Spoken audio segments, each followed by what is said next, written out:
There it is. Hello, everybody out there. Hi, everybody.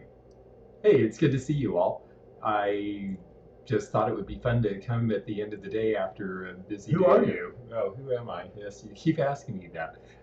It's George the Antique Nomad. Hi, everybody. I get looking at the chat and think everybody knows me, but obviously there's other people watching too, so welcome everyone. We've been filming today, we've been shopping today. I needed to take a break from selling and replenish stock, and I got a good start on it today. I think I got, what, about 30 things? 35? I don't know. Yeah, enough. It was a I whole wasn't page. counting. I was holding a phone all day live streaming. Yes, yeah, that was a lot of fun. I'm glad you did I've that. got hair in my face. My mouth. Yes, it was. No, it was a good day. We started in the morning at the Fleur de Flea Fleur de. A lot of F's. Yeah, say that 3 times fast. Fleur de Flea flea market at downtown Louisville. They only do it there on occasion, and the Labor Day weekend is one of those occasions. So it's called a vintage urban market. There was definitely a lot of sort of 60s, 70s vintage, even into the 80s in terms of housewares and small furniture and things like that. There were a few really great designer pieces. There was also a lot of stuff that was vintage feel, but more retro, not really old necessarily. So it's kind of a mix. Really? Yeah, but I thought there was a lot to look at, and I think I bought 4 or 5 things there, so that was pretty fun. And hey, everybody, I see Nate in there, and Pamela and Debbie from Chicago, Deb Sherman. Yeah, it has been quite a day. And Laura and Teofane, it's good to see all of you. Oh, yeah, we've got 26 people. So. Oh, that's wonderful. Well, thank you. I know I missed some of you in the chat because I got rattling off on what we did for fun today, but it was definitely, it was fun, and some things turned out a little better than I thought. So I'll show you what we got and talk a little about why and what I think is cool about them, and you can tell me if we're right or wrong, and so can all of you. The market does ultimately tell us all the time what it is. But anyway, okay, well, let's see here. First, I wanted to show a little bit of friend mail. There's just a couple of things, but these came in. I brought them along because I wasn't sure what I'd find today. Oh, Nina says it's 9 a.m. Who? No, that's 9A. Oh. It's Nina. Her name is pronounced Nina. We just finally got to meet at Alligator at the antique show, okay. and she is Nina, and I love that because it's an easy way to remember. Hey, Kevin, good to see you. Hopefully we'll run into you tomorrow. Hey, there's D-Jill C7. Oh, hey, Jill. Long time no see. Yes, it was so great to be with both of you today. And so you got friend mail. Got friend mail, yes, that's right. These were from Charnel. She actually brought them to the appraisal fair in Centralia, and she makes these, and I just think they're really fun because there's these greeting cards, but they're... Can I? Okay, yeah. We're trying to figure out... Oh, okay, the focus is better. Hold it in the front. I see, okay. Yeah, well, she makes these, and they're really cool. It's this mixed media, these art cards, but she's got, and she goes by Queen of Hearts, so there's Queen of Hearts on the back. But they're all these sort of robot guys. This guy sort of reminds me of Bender from Futurama. I thought he was pretty great. Ooh, the lighting is back. Yes, we're on it. There we go, yeah. Yeah, we're a webcam that... It likes some things likes better to than shift others, around. yes. So, and, let me show you one more, because these are really fun. George said, this overstuffed house said the Boy Scout novel arrived today. Oh, good. I'm glad. It was great. I thought it was a nice old one, and it was early times. I've got a couple that I've kept from over the years that were written in places I've lived, like in Florida, for example, the area I live in. There was one set there. Anyway, these are just really cute. Thank you, Charnel. I think they're a lot of fun. It's the kind of thing that I will look at and never want to use because I enjoy looking at them. Denise says that name reminds her of the chef on the Muppets. What name? Oh, I'm not sure. Maybe she can tell us in the chat. Okay. Let's see here. So, and then this batch is Ephemera, and I went through and picked out some of the highlights because I thought some of this was really cool. This is a viewer in New York who sent me some really fun things, and I'm going to do it. Yeah, we'll do it in order. Yeah, how's that? Okay, so this is TV Guide from the 1970s because that is the cast and crew of The Love Boat, believe it or not.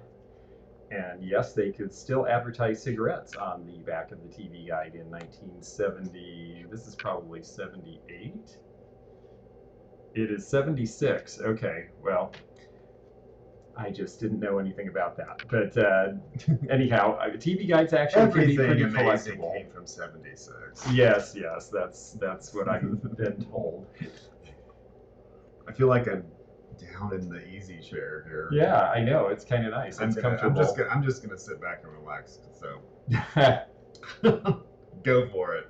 Well, this here is cool because it's a trade card, and it's got the cats playing, and it's even better because it's one that was just printed in ink rather than a more professional national printing. But it's for having your blood purified by eating liver pills. So it's particularly nice because it's probably before the Pure Food and Drug Act, and people like these particularly well when they are closer. Well, yeah, and in the middle. And in the middle. Okay. I feel like I'm blocking in you. front of that thing that's a camera. Well, I know. I feel like okay, there we go. Okay. Now we have it. Well, it adjusts the Anyhow, yes. lighting, the exposure, so you can see it. And then these two are cool because they're places that connect to where I sell. These are the, what are they called? The Kentucky Gentlemen. And that is a postcard from their talent agency in New Jersey. What? Yes, the Kentucky Gentlemen's Talent Agency is in Karlstadt, New Jersey. Oh, okay. Yes. Well. But I thought that was fun. And then this is from Washington State. This is for the Southwest Washington Fair, and it looks upside down because it's printed on both sides, but it's a tent card. And when you pop it up, these where it says "Let's go to the fair" turns into a couple of kids saying they want to go to the 1951 fair in Walla Walla. So very specific, but that area is a big wine growing area now, and a lot of wealthy people have moved there and are collecting the things that were made there. And then this is Scouting from 1940. What is it? Oh, it's just a card saying that it's Girl Scouts. It's basically your Girl Scout membership You gotta card. hold up like that. Oh, okay, there we Can't go. see it otherwise. I see. Okay, very good. Well, thank you. So Eleanor Smith was the recipient of this in 1940. People like old scouting stuff. This one I just had to show because I get accused of being this all the time. Yes. Because, well, I have a cheery disposition, and I believe everything will turn out beautifully in the end. I think she gets her leg broken. Mm-hmm. Yeah, it's a sweet film. Her But, attempts, her obnoxious attempts to help someone, I think, is what led to that. If that's a thinly veiled criticism. I resemble it. So we've got Jane Wyman up here, and we've got Agnes Moorehead down on the bottom. And a lot of other people were in this. I think it came out in '61. A friend of mine has a huge poster of it in his house in Washington State, which is very fun. This one is Right On Magazine, and this is from 1975, and the big news is that they are talking about the return of the bump. This is right at the beginning of disco. The bump? Yes, the bump. It's a particular... That bump can refer to a lot of bumps. The bump referred to a dance step in the 70s. Oh, okay. Yes, where Not the baby bump or... No. Yeah. No. Not that sort of thing. Yes, well, it was the right. 70s. It could have been a bump of coke. Oh, good Lord. Yeah. And then the last thing that I have here is Arizona Highways from September of 1964. And this is a magazine that you see out there a lot. There are certain art pieces or certain articles that attract people. They have big early Technicolor kind of photo inserts, and they're mildly collectible, but it's cool for me because it goes with a bunch of stuff that I sell. So thank you very much for all of that. It was very nice to get those things. Let's get that out of the way. Yeah, let's move that out of the way. But that was a lot of fun, and I appreciate it very much. It's always fun to get stuff in the mail and see what sort of interesting things come along. Right, that was friend mail. That's not part of the haul. For those of you just joining, this was This was friend mail. Yes. And that's Denise says, I like the hustle. Yes, the hustle actually looks pretty good if you know how to do it. I saw someone do it again recently, and it's held up pretty well as a dance move. Okay, so shopping today. Started at Fleur de Flea at the waterfront in downtown Louisville, and that was really fun. And hung out with Jill and Ken, and went all over the place. Friends. Yes, sorry. And I'm so used to just Fleur. Anyway, yes, we got together and had a good time.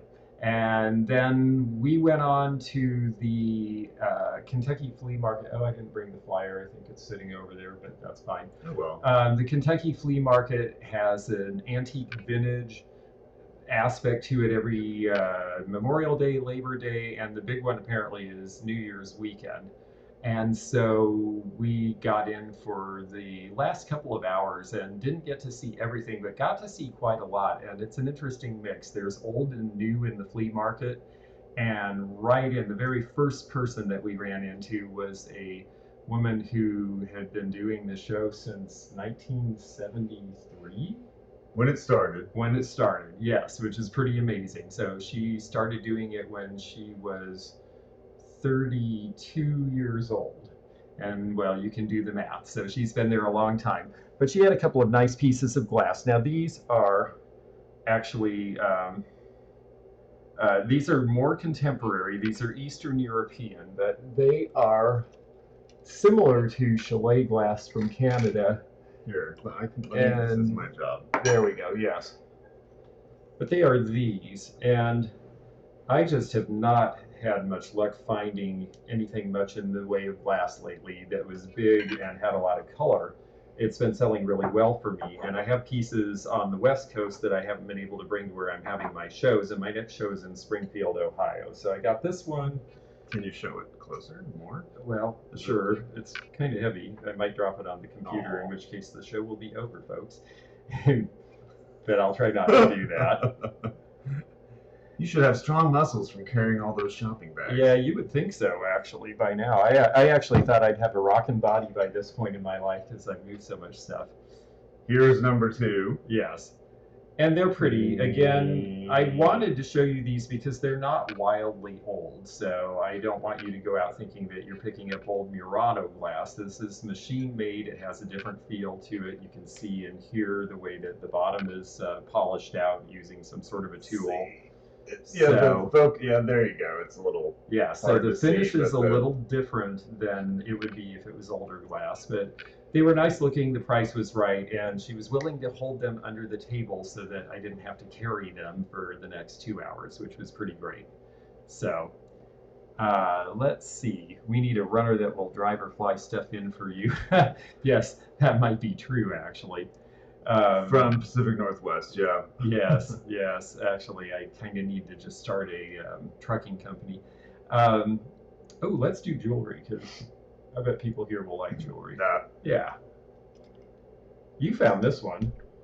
So what was it? I saw it first. Well, you tell me what attracted you to this, or just made you think it was interesting. Well, it was silver. I mean, I know it's not silver, but I like silver over gold, and I like orange and amber and yellow and things like that. So okay, well, that is the reason most people buy jewelry, is because there we go.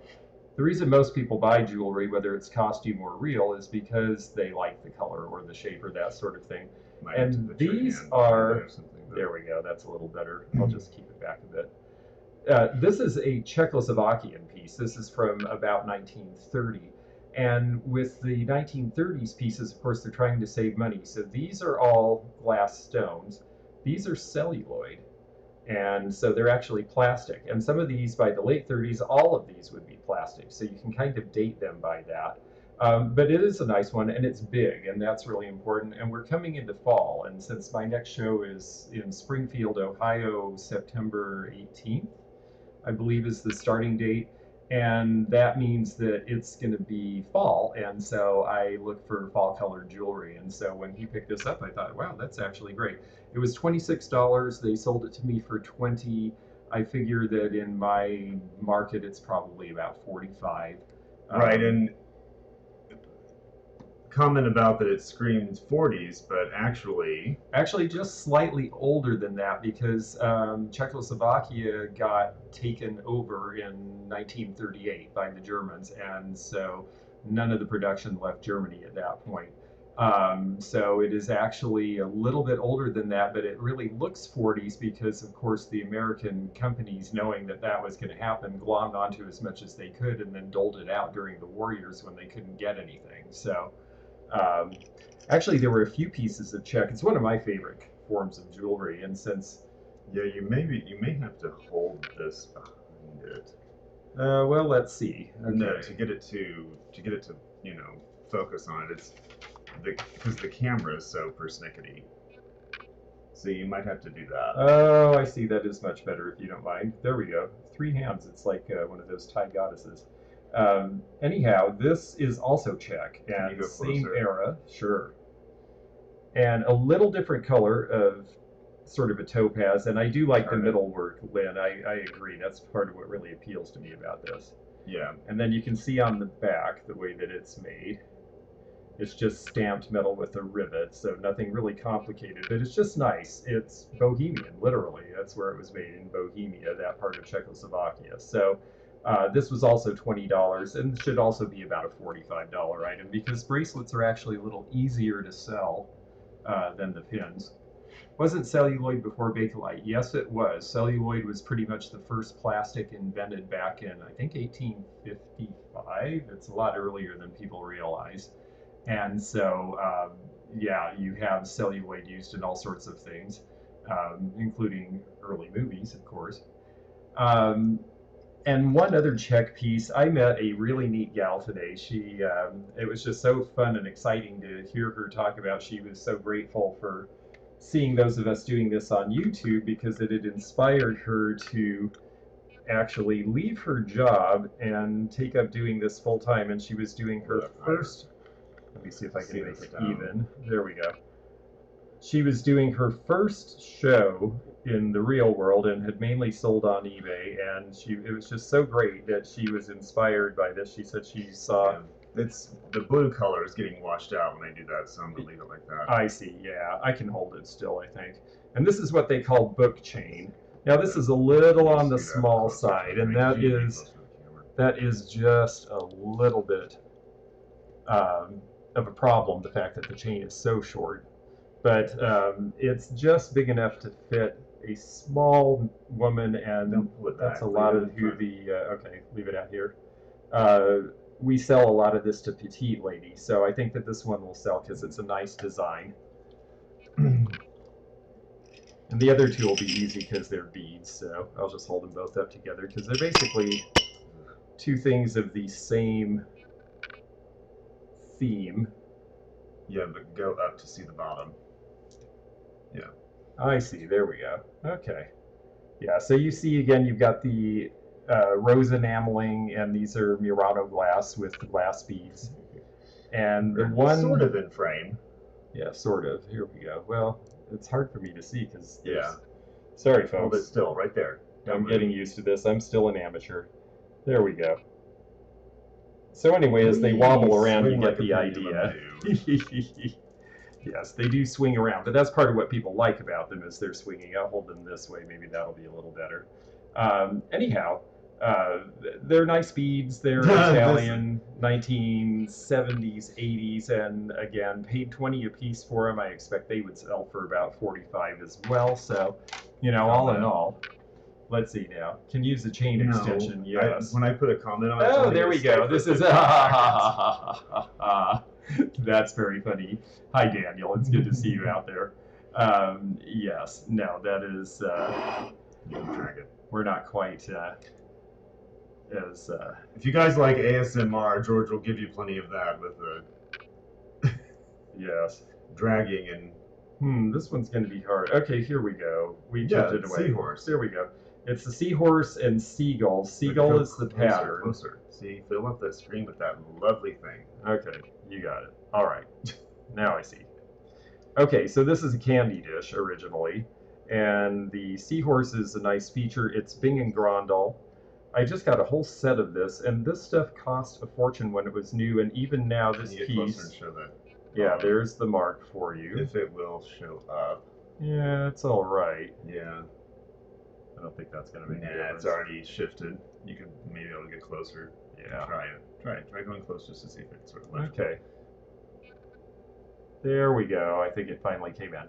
So there's the B&G Denmark mark, and this is a really good China pattern. It cost a lot of money new, and this piece, which I paid $15 for, and it was from one of the professional dealer booths. It wasn't a flea market booth, and it's worth $100. So that was a really nice surprise. And I knew they were good. I didn't realize they were quite as good as that. So yeah, let's not break it. All right, now Jeffrey always. Who's Jeffrey? Jeffrey at Real Nifty Vintage is always talking about flamingos. He loves flamingos, and he always wanted a flamingo with the wings up, and I found one. Now the one he wants is about a foot taller. Let's rewind just a minute. We've got a question about who the maker of this is. Yeah, B&G, and you can see right Bing there. and Grondel. Yeah. It's difficult to get this webcam to want to focus. But there it went. Yeah, it's a little off, but yeah. So B&G. There we go. There you go. Thank you.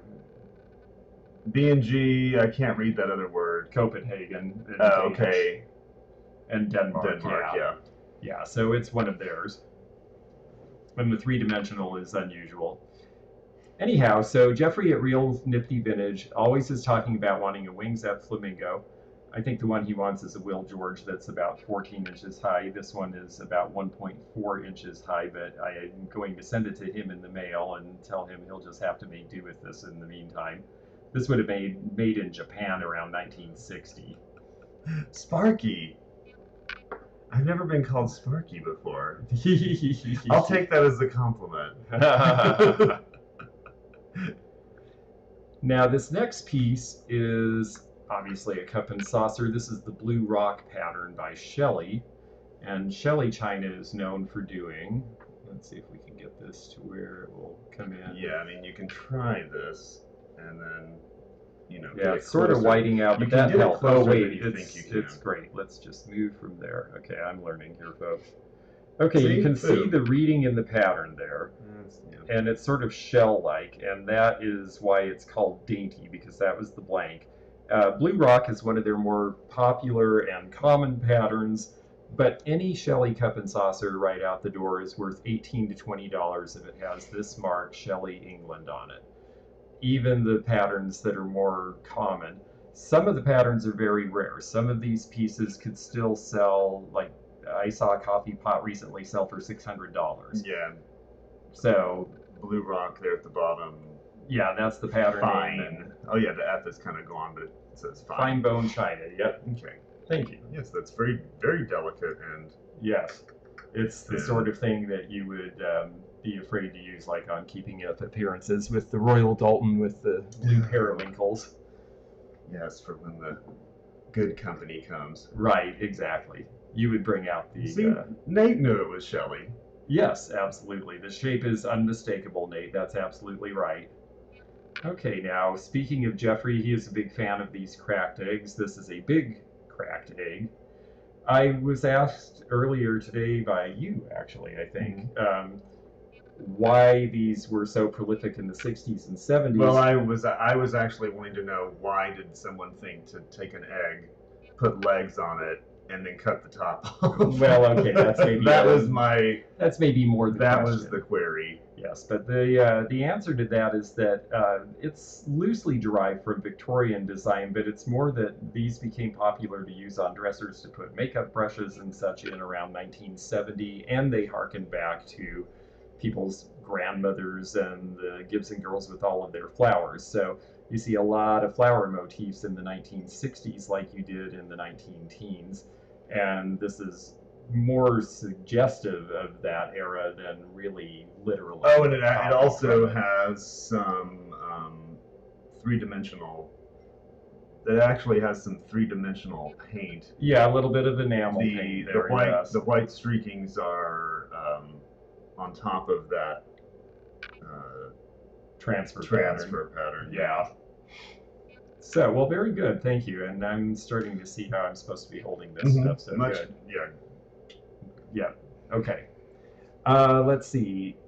I think I'll show you probably the buy of the day next because, we're at a good point to do that. Oh, these little things, really? Yeah, believe it or not, these were the most profitable buy of the day. There are two of them, and they are bisque porcelain, but they are bathing beauties, and they happen to be diving, and they are also match safes. Here we go. Yeah, we had a hard time getting these to show up earlier, but Yeah, that's actually pretty good. yeah. So they're Lower match a little safe, bit. so you would put the matches in the little thing in the back, and then you'd set these up on, say, maybe the fireplace or your smoking stand. And then the rough part here would be what you would strike the match on. And then you've got the diving girl. Well, bathing beauties and little nude figures and uh, all that sort of thing really were popular about 19 teens, 1920s. They were considered a little risque at the time, or at least suggestive. And they're very collectible now. So these I paid $45 a piece. And you think, well, that seems like a lot of money. But I looked into it, and one of these recently sold for $145. These are really good. They are something to look for. Oh, and they came with these. And they came with these, which I paid $17.50 for. Now, these are Japanese. Well, came with, meaning the guy sold them as a lot. Yeah, right? yeah, exactly. These are Japanese. Now, we've got a good mark on the bottom of one. really- If it's, there we go. Yes, that's got a good Made in Japan mark.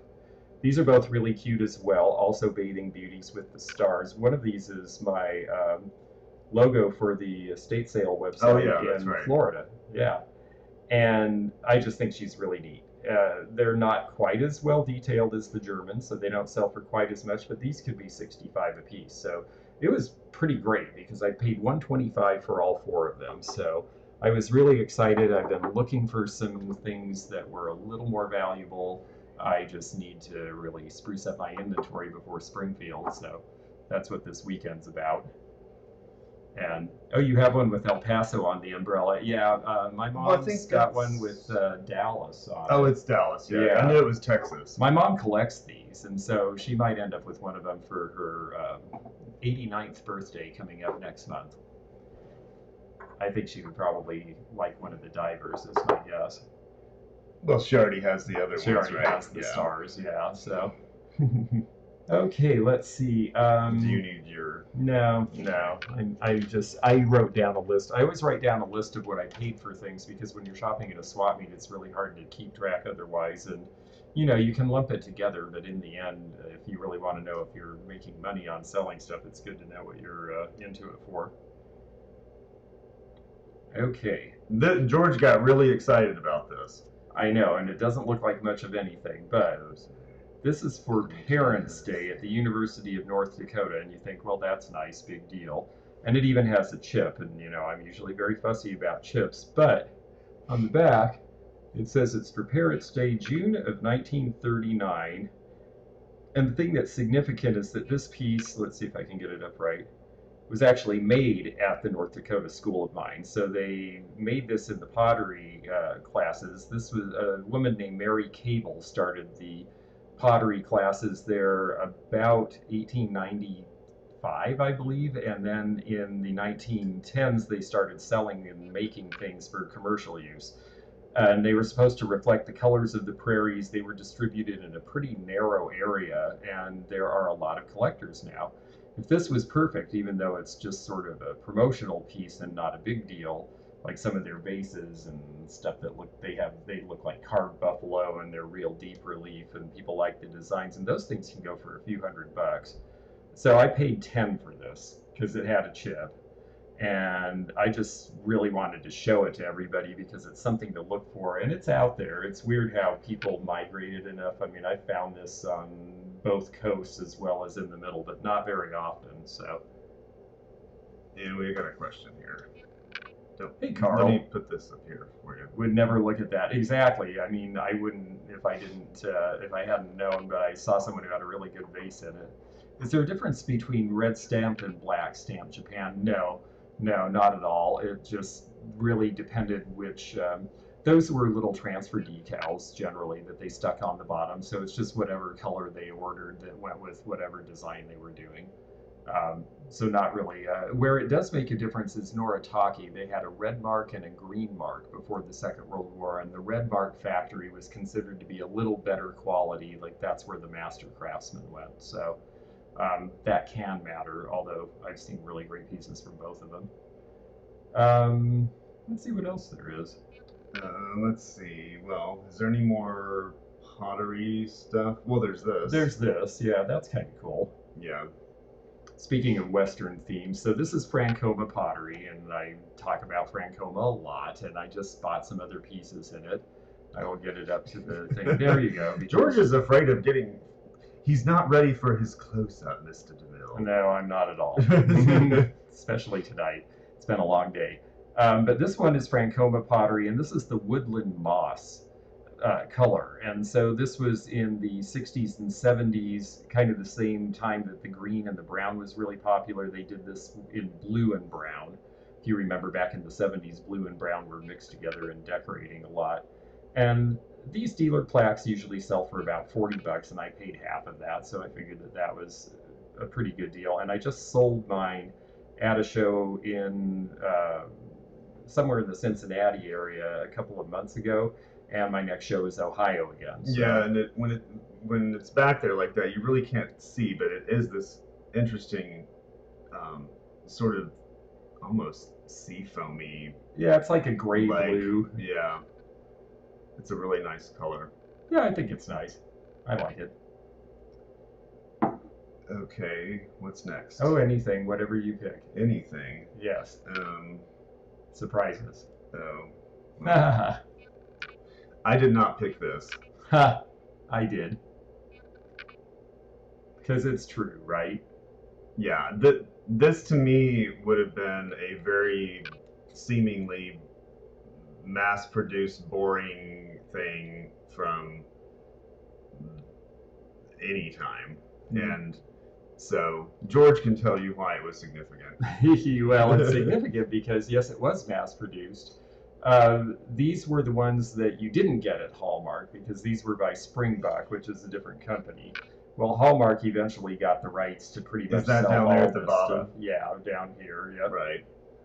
So let's put that up where we can see it. There we go. Charlie Brown, created by Charles M. Schultz. Nice and bright. I think you can hopefully read it. But this one's a little older because Hallmark eventually got the exclusive on all this stuff. So this is probably right around 1970.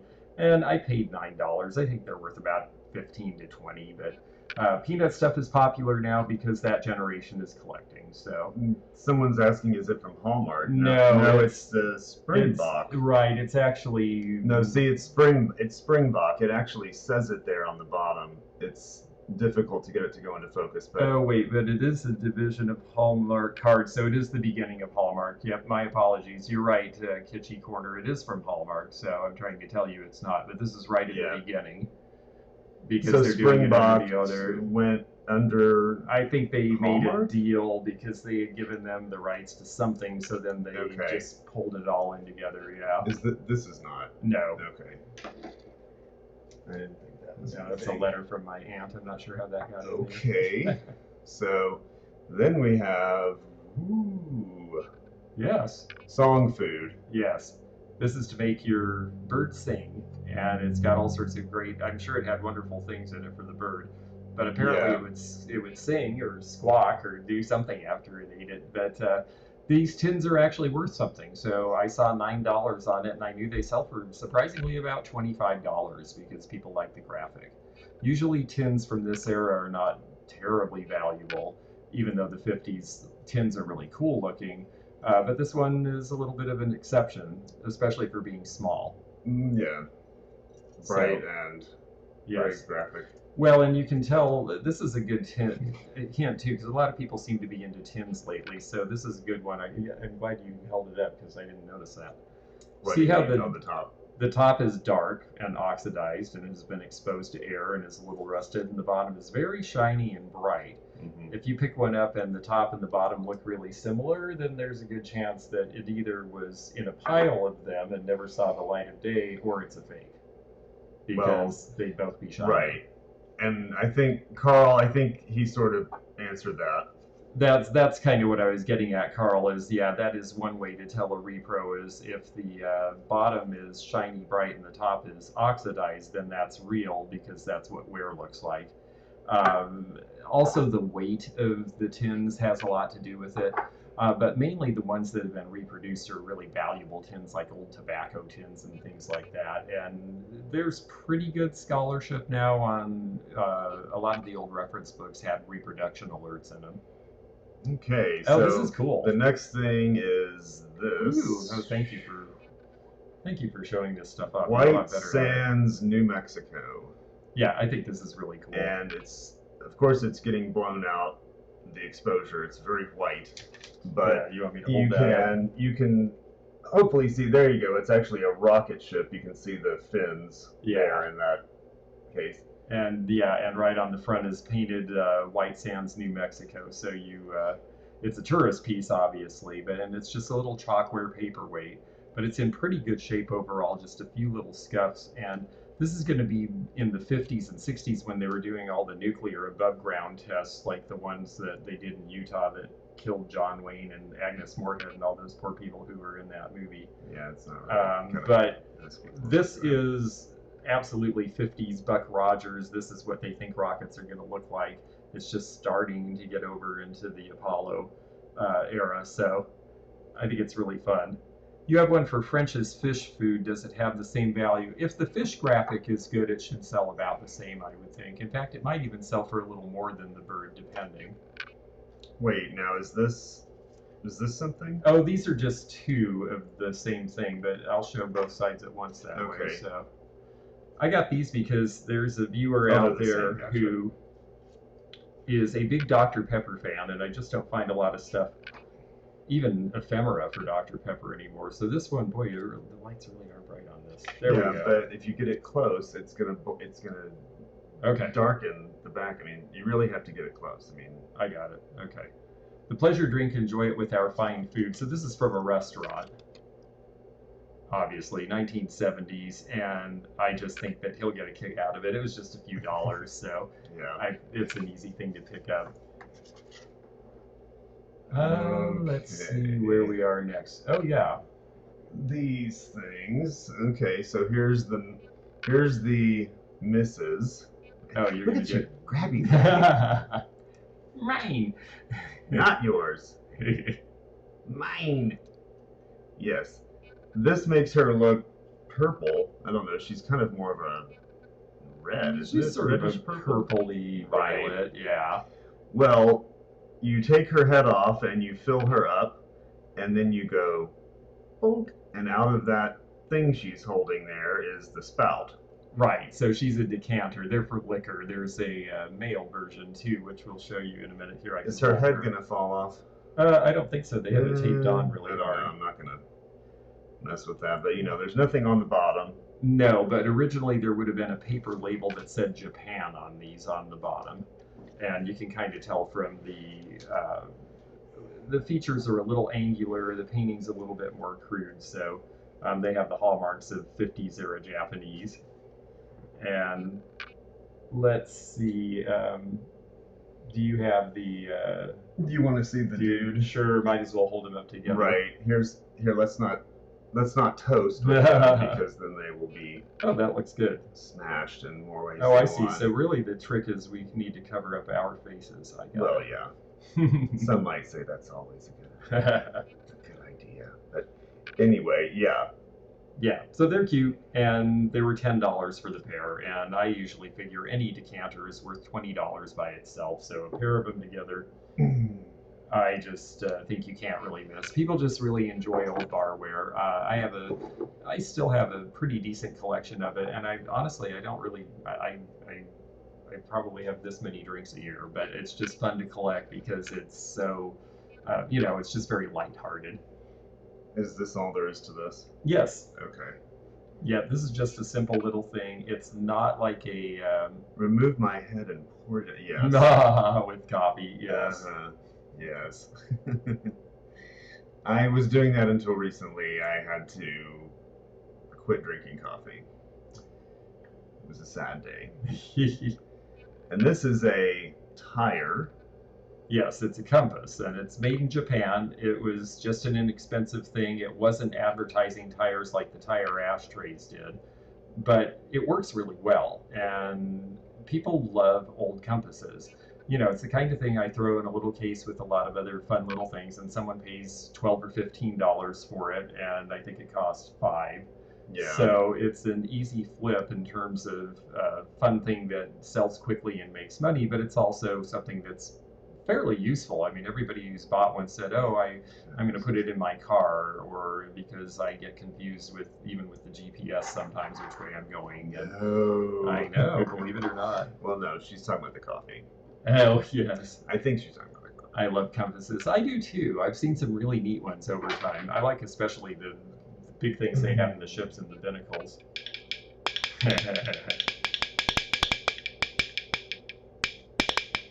These are clackers. And you called them knockers, I think.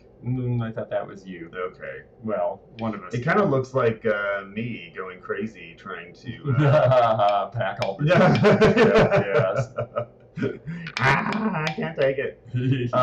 But yeah, this was an I got this because I knew George likes obnoxious things that make noise. Yes. So yes, he picked it up, and actually we were doing our live earlier today when he picked it up, and so he showed it, and a viewer instantly wanted it, and they are going to be hers. Oh, that's right. Yes. So they're already sold. Do you remember who it was? Yes, I do. Okay, She good. sent me a message, and we've already talked about it.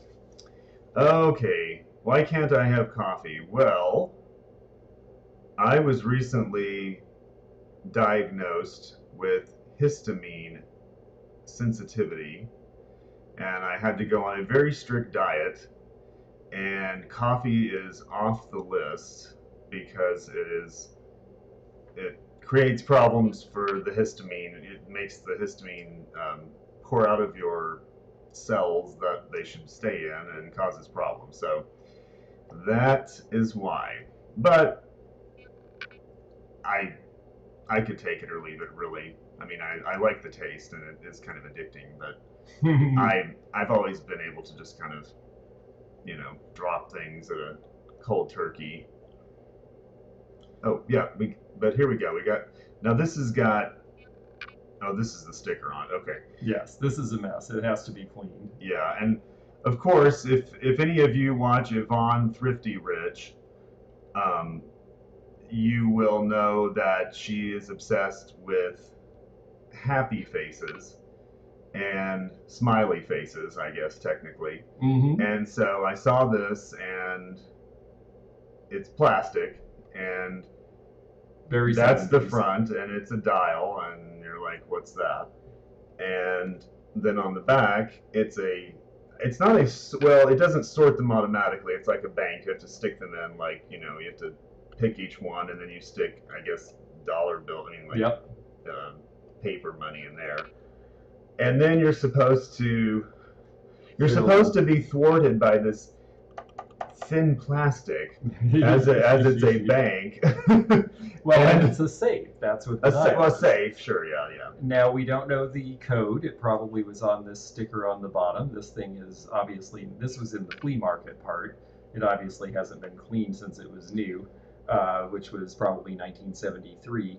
But with these ones this was really just to keep your kid brother or sister out of this. No adult is going to be foiled by this. You can almost feel where the combination is as you turn it. So I'll play with it a little bit and figure out the combination so it can work, and then someone will probably pay, I'm believe it or not, I'm guessing $30 to $35. Okay, but do you actually think that someone's going to use this? Yes. Okay. Absolutely. A lot of bank collectors stuff them full and keep them. Coin collectors that have common stuff, people who have bulk silver, they like having these around the house sometimes because, a thief isn't going to figure out to take every one of them, right? So no, people really do use these, and they're just cool. I mean, it's just a silly thing. It was not made to last, and the crazy thing is it did. I have never seen this one before, and I did not see any on eBay, so I think someone's going to think that's cool. Yeah, and this was down at the, wait, was it? No, this was at the indoor. It was at the indoor, but it was in the flea market part. Right. Which is why it's filthy. But that's okay. Sometimes you get a better deal if you clean. Relatively clean. Well, I've seen worse, yes. Um, What you got? well, There is more is there stuff. stuff over here? No, I already showed them all that. Okay, How about these? You want to go through these? Oh, it'll be quick because this Okay. is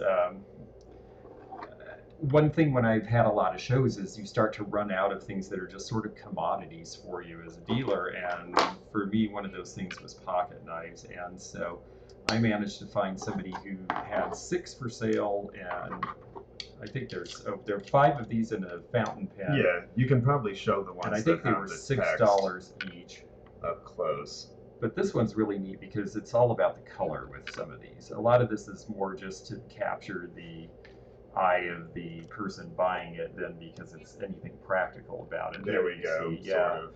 Yeah, and it's got that really neat mottled plastic from the 60s in that amber color. Yeah. So that's kind of neat. Yeah, so if it... There you go. It's kind of me. Well, let's see. Yeah, that's better. Yeah, you can at least see the depth in it. And that's the same sort of thing that they did with plastic like the fountain pen. If you show that, it's got same kind of color. See all of that mottling on it. I think this is a little more clear. Yeah, here, hold with left hand and reach around with right hand. Or vice versa. Or vice versa. The trick is to get this entirely in the... Yeah. Ah, yes, training wheels for me, folks. There we go. And see if that helps. You might have to get closer. Sometimes it takes, and sometimes it doesn't. Brand names are usually right here on the clip. And this particular not one, really wanting to show. Yeah, this particular one I think is a Wherever, which is a fairly common brand. No, it's a Waltham. Oh, a Waltham. Okay, yeah. They're a fairly common brand too, but they're nice. And the thing that There's the name right there on that clip. And the thing that I was showing people earlier is this part here on the old ones. This is how you pumped the ink into there's a bladder, a rubber bladder in there. So you pull on this, and if it seems like it moves a little but gives resistance, it's still good. And if it just flops right in, then it's bad. And you don't want one with a bad one because then it won't work. And the other thing to look for on these, and I doubt that this is, although maybe I'll be pleasantly surprised when I get my loop out, is sometimes people would put 14 karat gold nibs on them, and just the nib is worth $35 or $40. So that's something to look for too. I don't think that's the case. We're not going to pump ink everywhere, are we? No, I'm sure it hasn't any in it. Anyway, so that and pocket knives. This one's from the railroad. The other one that was kind of interesting, I think, is this one because this is from that one the 1982 World's Fair. Let's see if we can get up where people can see that. Yep.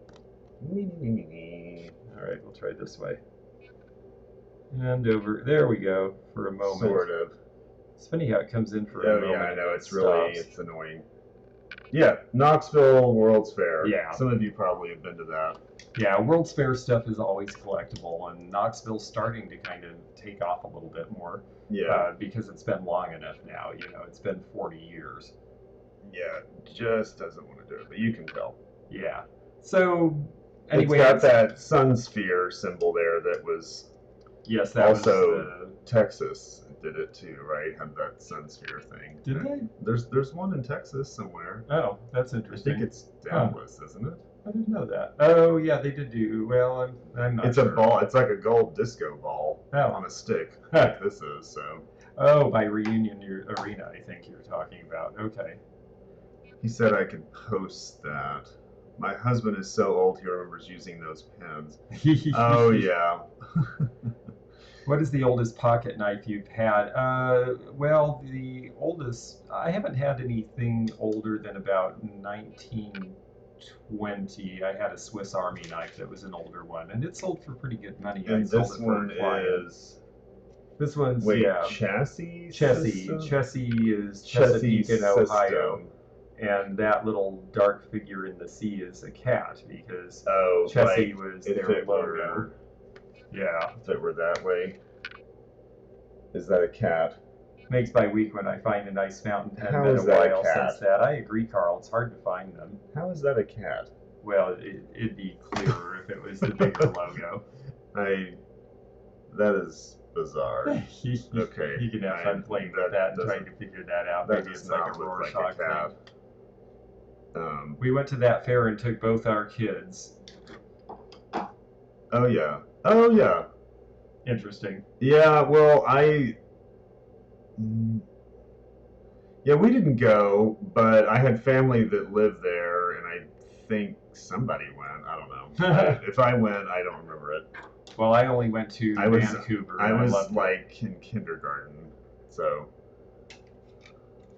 Oh yes, let's show both of these together. Oh, these are very light. Yes, actually. they are. Yeah, there's almost nothing to them. Yeah, these are difficult to. This might be difficult to get the.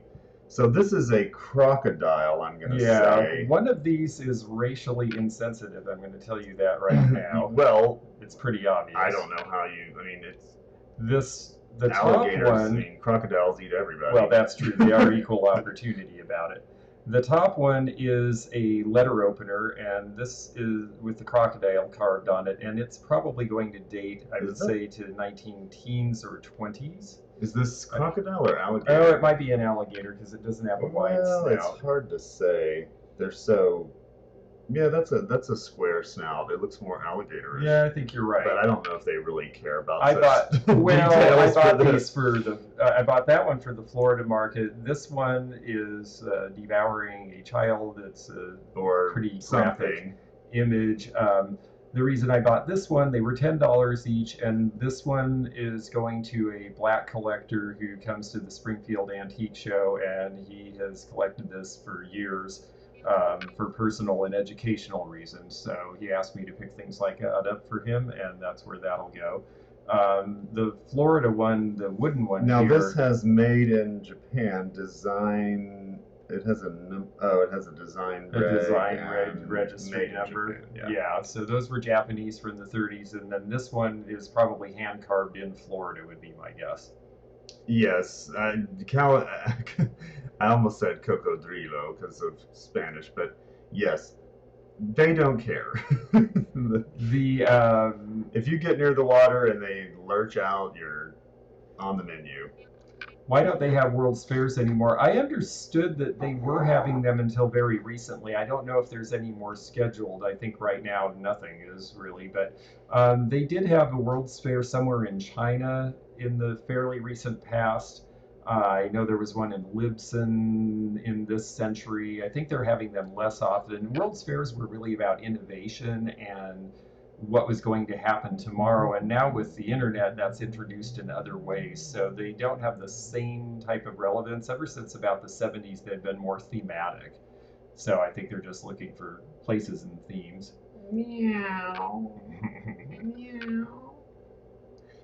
So I spotted this because of course it had this accordion pumpkin that you could unfold. We don't need to do that. No, you don't think so? I think everybody knows what it looks like. Nah, come on. Let's have fun. Well, yeah, but it's kind of fragile. Yeah, up there. They usually are. Yeah, you know, it's like this, right? Here, I'll hold the top. It's fine.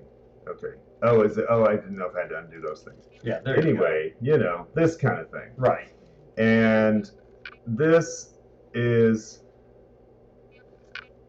I just know that I know this from the live sales and everything that people freak out about these, and I knew that if it was cheap, George of course is concerned about it having a fold and this and that, but they all do, you know. They're all old. They all get, you know, they're cheap, really. I mean, they're paper. So they're just going to get folded up and crinkled and whatever. Well, and the lines, at least, there's not like a white mark where the color is lost or something. So I decided you were right. It was only $4. And it's almost Halloween. $4. And I don't know how old this is. Oh, 70s, I would say. Right. From the graphic. Okay. Yeah. Probably late 70s. I'm guessing this might be a Hallmark because of the way it's printed. This one didn't have it on there. Right, because it doesn't say Bystol because I don't think it's theirs. I think it's someone else's. Yeah, because there were some other ones that had like Bystol down here, I think, or well, actually it was on the white side, but yeah, they were very cheap, and he didn't want them. I tried. This was he didn't want it. He didn't want it. I'm a stickler. Wouldn't you have just wanted a bare pumpkin? I mean, the other two were like just the pumpkins. Yeah, they were cute, but they had lots of folds in the stems, and That wouldn't have mattered. I'm sure it wouldn't have mattered to somebody, but it mattered to me. I'm picky. I admit it. I know there's some things you just have to tolerate the condition, but they better be really rare because, this is stuff that was produced for a while, and, starting out with one that's a little bit worn is fine for a collection or because it looks good in a certain place, but after a while, if you collect long enough, you'll want to upgrade. Oh, we've gone into, there we've come back.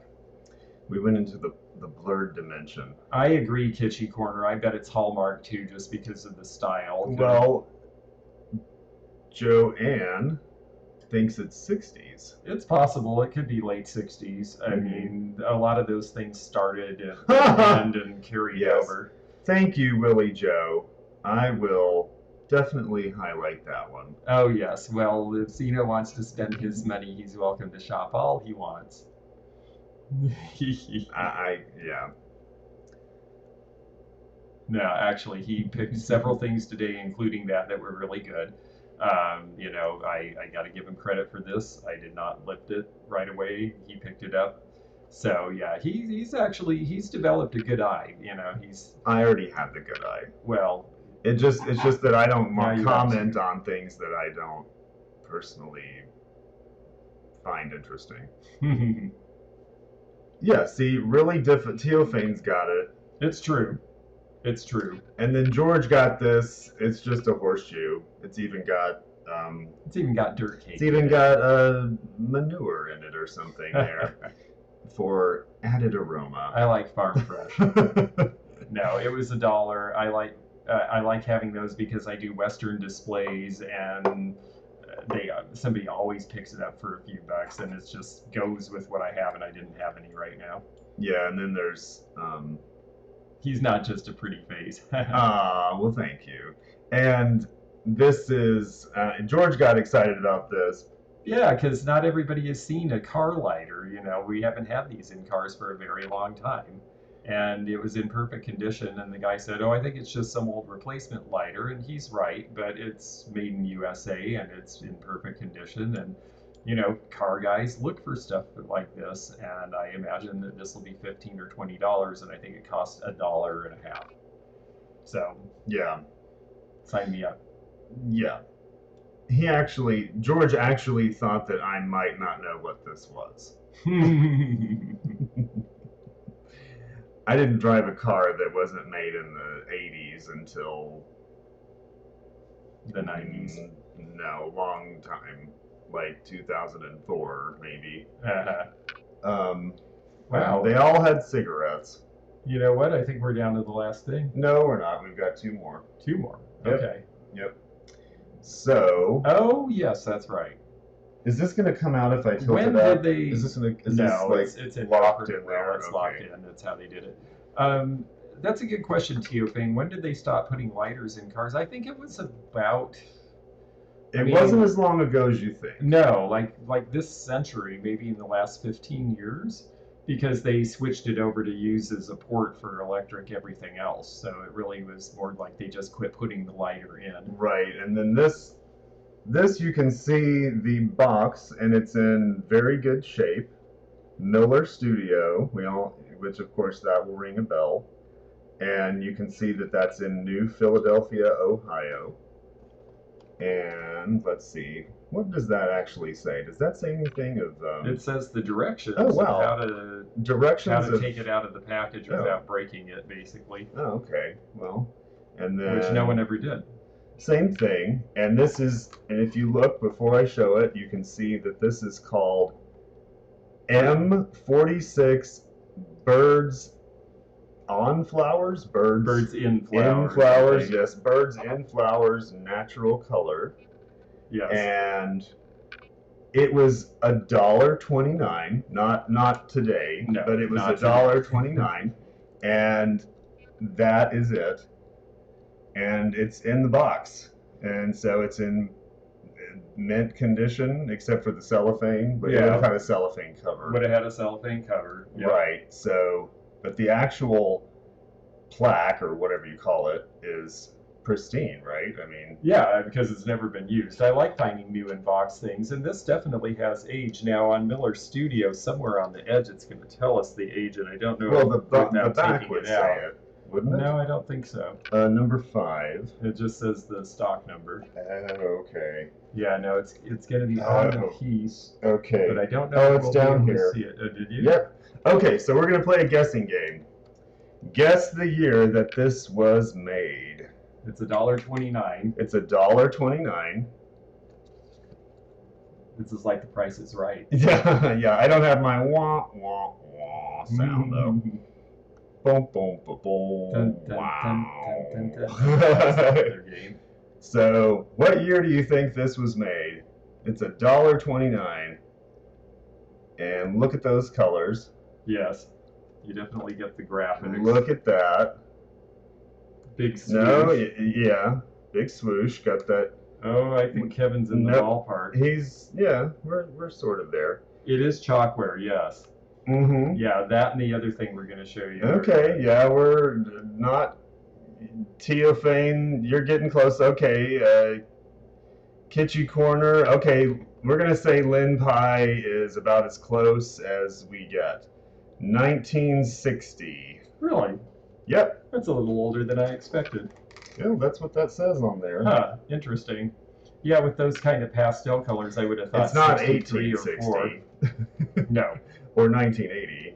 I mean, not with these. So Miller Studio's still in business, but they make like industrial parts for something now. But it's the same family. They somehow were able to transition into something else when they couldn't compete with that anymore. But it's just neat to see it in the box. Now, I paid $20 for that. I mean, that's kind of a lot, you did, okay. except I also got one other chalkware piece with it, which is the last piece I have out of this haul.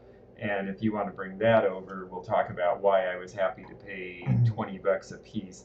All the chalkware they had was $20 each, and it was your choice. And they had a whole bunch of old Carnival chalkware, and some of it was really cool. The colors were good. The condition was mostly good.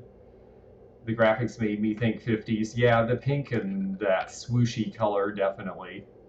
Is there actual chalk in chalkware? It's a very low. Is it not plaster? Like plaster of Paris kind of thing? It's similar to plaster of Paris. It has a lot of talc in it. I do believe there is some chalk in it too. It's just supposed to be very lightweight, easily molded, and for stuff that you don't care if it gets chipped or broken easily. What is this? I have the yellow home code gazebo mirror shelf needed to complete that Miller piece. Oh, that's very good. Yes, I'll bring it back. Well, we're still in Kentucky. Yeah, actually, we're in Louisville. We're in the big city. Yes. Okay, so this is the other piece that I got, and this is also 1930s Carnival chalkware. Yeah. So hold on. Actually, I should say about 1940. When you see who it is, you'll get it. Can you guess who it is from the rear? Can you guess who this is? Overalls and a sloppy paint job that tells you it's Carnival airbrush. This was, again, they were making it cheap. Who would this be? Not even painted on the back of the head. A Toyota that came off the line in 2017 was the last car to be made with a cigarette lighter. That's interesting. Probably in other countries, I hadn't thought about it, that they would have still been doing those there. So, any guesses as to who this is? I don't know what Chabelo is. Do you know who that is? Oh, I think that's from Mexican folklore, and I'm Teophane got it. Oh, hey, so did Kitschy Corner. This is before he started being a habitual liar. So yeah, and he's kind of looking up like, oh, here I go again. He's got one little chip up on the top. Where? Right. Oh, the rim. There. Well, that one actually was probably factory flawed. This one. But it's very minor. Oh, yeah. And with chalkware, condition is everything. And the reason I went ahead and got him is the two of them were $40 for the pair. I think the Miller is probably worth around $40. This guy They had what, 100 on him originally, Yep, they had 100. and I've actually seen him sell online recently for 85 to 90. So he's actually held up his value because he's a character, and that's why I got him and left a lot of the other pieces, is because he's a comic character, and I figured and Disney related, and I sell in Florida, so I know there's a lot of crazy, wild, happy Disney collectors who like him. Got a little paunch there. Yeah, well, everything more than the nose is growing.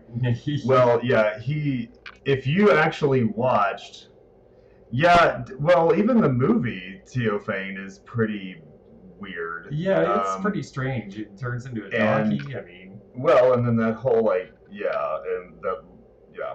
Mexican adult guy who dresses and acts like a little boy, a chabelo. Oh, okay, I've heard of chabelo now that you describe. Mary, I should explain I'm not an alien. I've just been bedridden. Okay. Goodbye.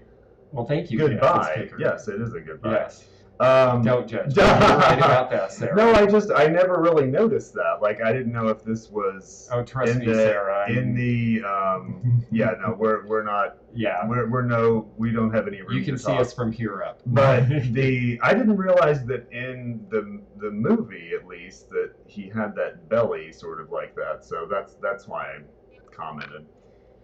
Do I ever come across Haunted Mansion items? I have a Clue game that's set in the Haunted Mansion that I just got, but that's the only thing that I've seen. I just got a bunch of postcards. I think there might have been one Haunted Mansion. I don't see a lot specific to that particular attraction.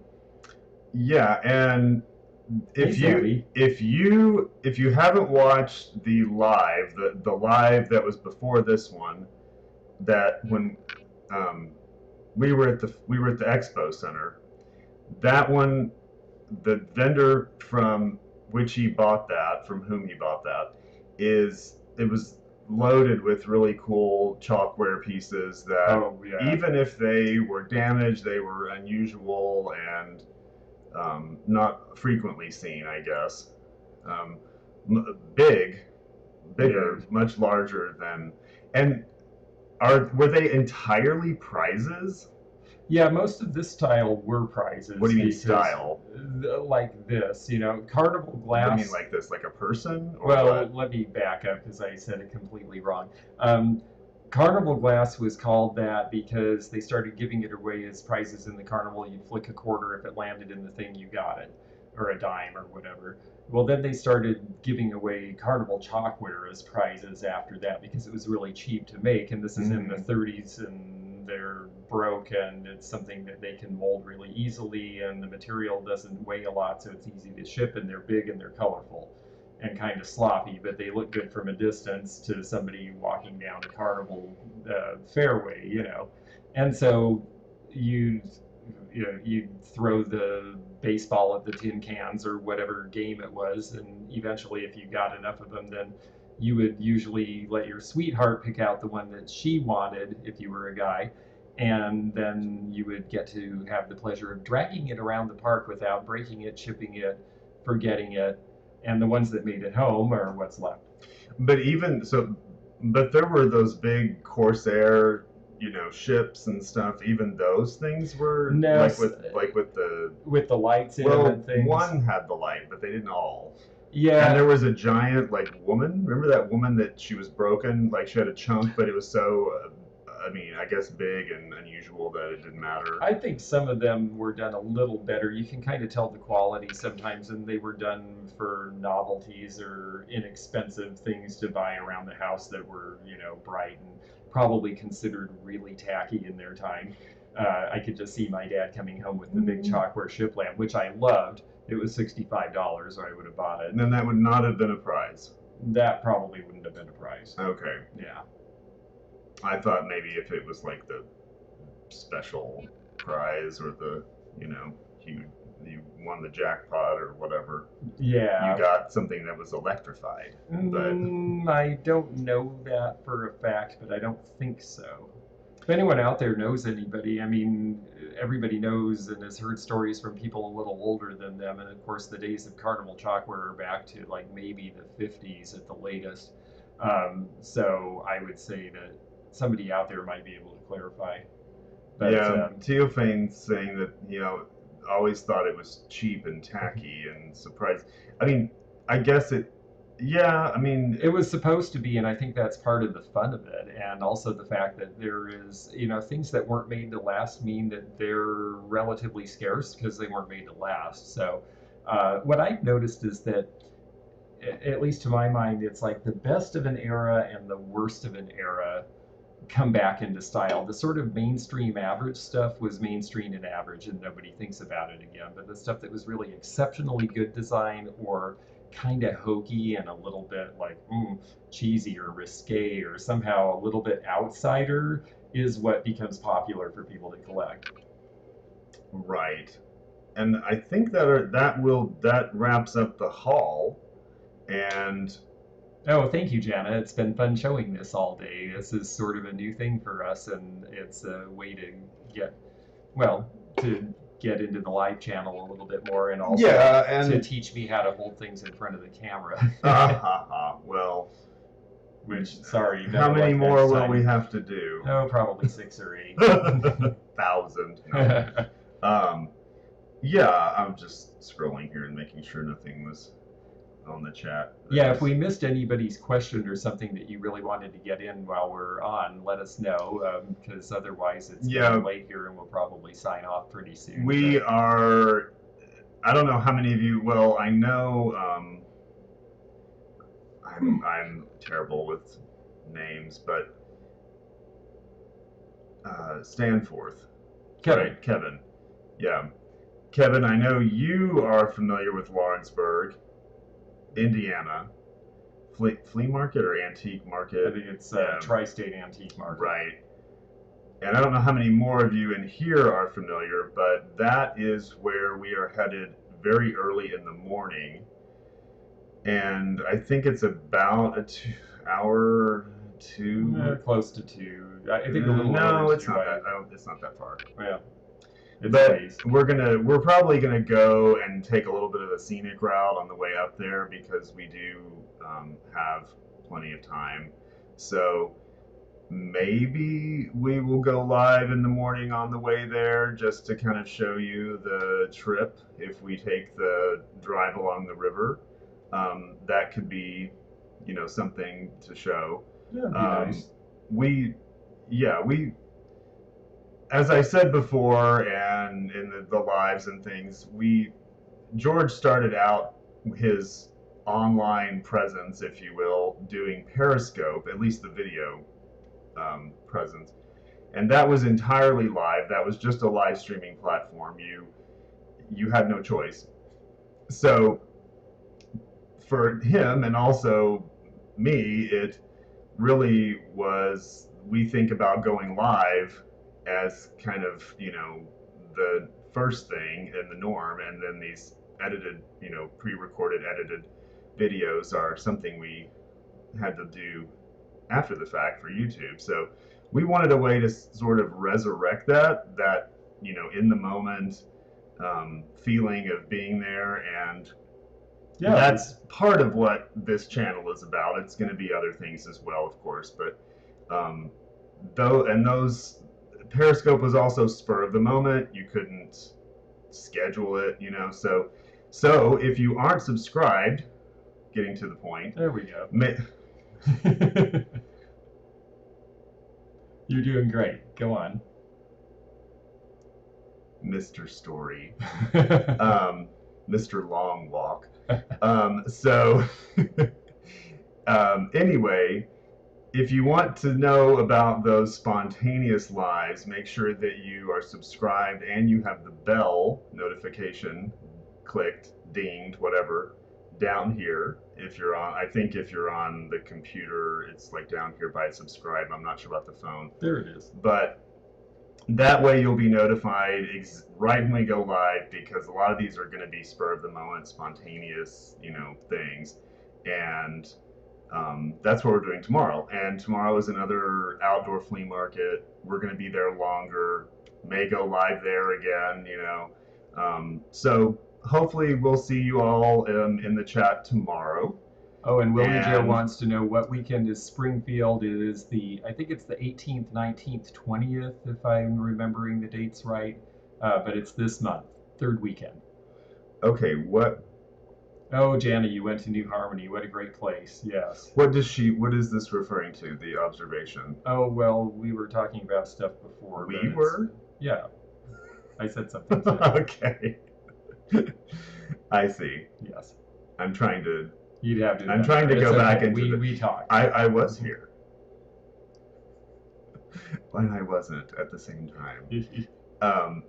But yeah, and then let's see. Oh, Sarah, talk your husband into going to Springfield or to Lawrenceburg.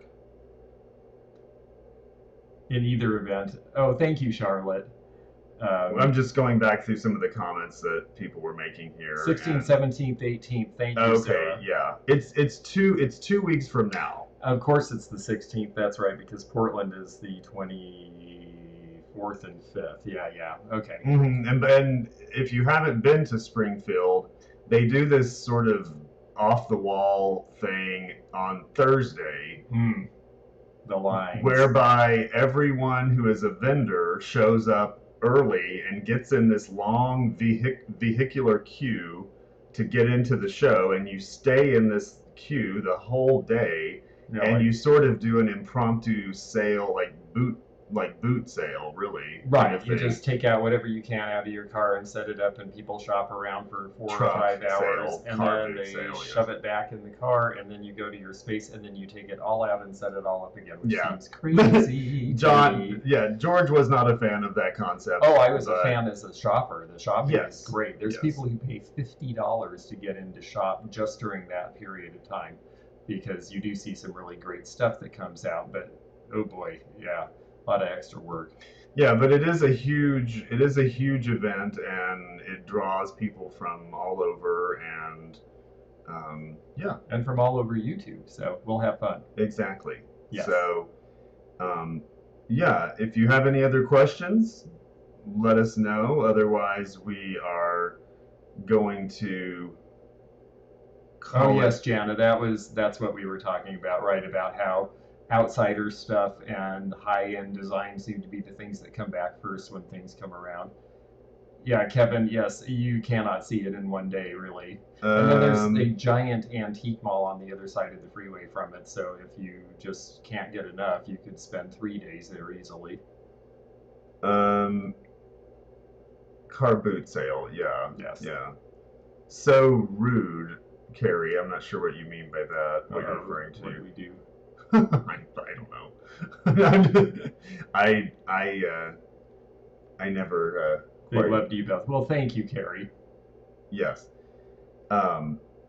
So, yes. Well, I think with that we're gonna probably call it quits, because we got another really early day. Yes. And well, Sarah, if you're going all 3 days, cool, Sarah. I'll see you you're gonna there. see George. He's selling. That's great.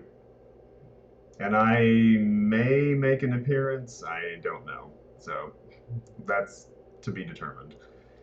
Well, very good. Good night, you all. It was fun to do this. Yes, and if we'll see you again soon. If you happen to be watching and you don't know about the main channel, make sure you go and look in the description and click and go and subscribe to the main channel. That's where all the pre-records happen. They happen twice a week, Monday, Wednesdays, 8 p.m.